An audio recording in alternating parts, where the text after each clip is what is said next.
अगले दिन शहर की वो सुबह हमेशा की तरह चमकदार थी।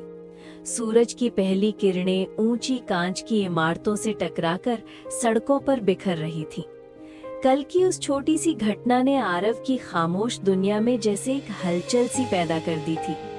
वो अपनी नीली शर्ट पहने, कंधे पर ऑफिस बैग लटकाए उसी रास्ते पर चल रहा था। उसके चेहरे पर एक बहुत ही धीमी मुस्कान थी।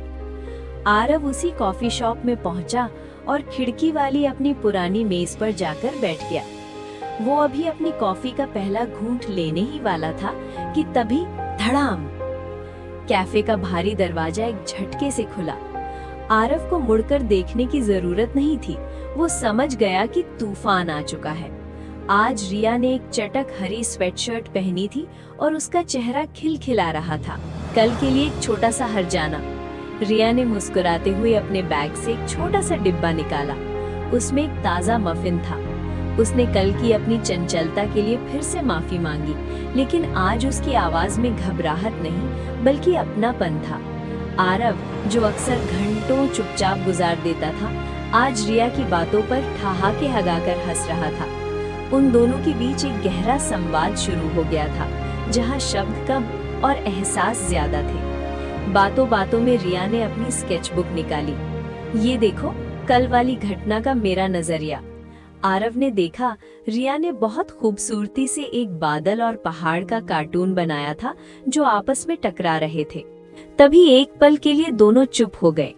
बाहर शहर का शोर जारी था, लोग भाग रहे थे, गाड़ियां हॉर्न बजा रही थी, लेकिन उस कैफे के अंदर, उस मेज पर जैसे वक्त ठहर गया था। वे दोनों बस एक दूसरे को देख रहे थे। आरव की स्थिरता और रिया की ऊर्जा, जैसे दो अलग अलग सुर मिलकर एक सुंदर संगीत बना रहे हों। अचानक आरव की घड़ी की बीप सुनाई दी। ऑफिस का वक्त हो गया था। आरव थोड़ा भारी मन से खड़ा हुआ। वो जाने ही वाला था कि रिया ने उसे रोक लिया। एक शर्त है मिस्टर पहाड़, रिया ने शरारत से कहा।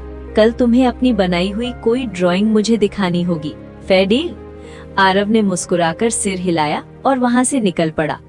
जब आरव सड़क पर चलने लगा तो उसने मुड़कर देखा। रिया अभी भी वहीं बैठी थी, कांच की खिड़की पर हाथ टिकाए उसे ही देख रही थी। आरव ने हाथ हिलाकर उसे विदा किया। जैसे ही आरव ऑफिस की उस बड़ी भीड़ में शामिल हुआ, उसे आज अकेलापन महसूस नहीं हुआ। उसके पास अब रिया की बातें थी, उसका वो स्केच था और सबसे जरूरी, कल की सुबह का इंतजार था।